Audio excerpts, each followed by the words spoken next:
കൂടുതൽ വാർത്തകളും വീഡിയോകളും കാണാൻ ഈ ചാനൽ സബ്സ്ക്രൈബ് ചെയ്യുക. കൂടെ ബെൽ ബട്ടൺ അമർത്തുക.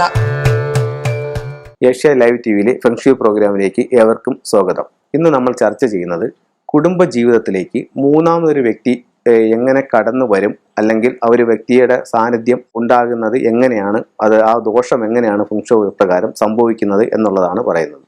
അപ്പോൾ നമ്മളുടെ ബെഡ്റൂം ആണ്. ബെഡ്റൂമിൽ നിന്ന് പറയുമ്പോഴത്തേക്ക് നമ്മൾ പല ബെഡ്റൂമിലും മിററുണ്ട്. മിറർ വെക്കുന്നത് ബെഡ്റൂമിൽ വെക്കുന്ന അത്ര നല്ലതല്ല.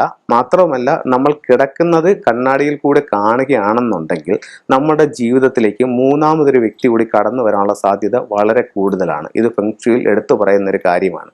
അപ്പോൾ അതുകൊണ്ട് യാതൊരു കാരണവശാലും ബെഡ്റൂമിൽ നമ്മൾ കിടക്കുന്നത് കണ്ണാടിയിൽ കൂടി കാണാൻ പാടില്ല.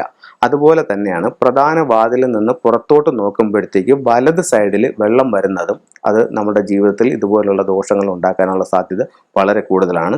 അത്തരമുള്ള സംഭവങ്ങളും ഒഴിവാക്കേണ്ടത് നല്ലതാണ്. പിന്നെ ശ്രദ്ധിക്കേണ്ട ഒരു കാര്യം എന്ന് പറയുമ്പോഴത്തേക്ക് ചില ബെഡ്റൂമിൽ രണ്ട് കട്ടിലുകൾ ചേർത്തിട്ടിട്ട് കിടക്കുന്നത് കാണാം. അപ്പോൾ അങ്ങനെ രണ്ട് കട്ടിലുകൾ ചേർത്തിട്ട് കിടക്കുന്നത് കൊണ്ട് ദോഷമില്ല.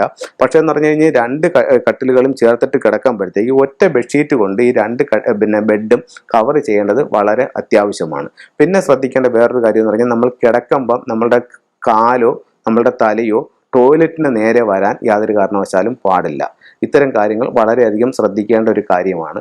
അപ്പോൾ യാതൊരു കാരണവശാലും ബെഡ്റൂമിൽ കണ്ണാടി വരാൻ പാടില്ല. കണ്ണാടി വന്നു കഴിയുകയാണെന്നുണ്ടെങ്കിൽ ഒന്നുകിൽ നമ്മൾ കിടക്കുന്ന സമയത്ത് അത് മറച്ചിട്ടിട്ട് കിടക്കുക. അതുപോലെ തന്നെയാണ് പ്രധാന വാതിൽ നിന്നും വെളിയിലോട്ട് നോക്കുമ്പോഴത്തേക്ക് വലതുവശത്ത് വെള്ളം വരാനും പാടില്ല. ഈ രണ്ട് കാര്യങ്ങൾ ശ്രദ്ധിക്കുന്നത് വളരെയധികം നല്ലതായിരിക്കും. നമ്മുടെ ജീവിതത്തിൽ മറ്റു പ്രശ്നങ്ങളൊന്നുമില്ലാതെ മുന്നോട്ട് പോകാനായിട്ട് ഇത് നിങ്ങളെ ഒത്തിരി സപ്പോർട്ട് ചെയ്യും.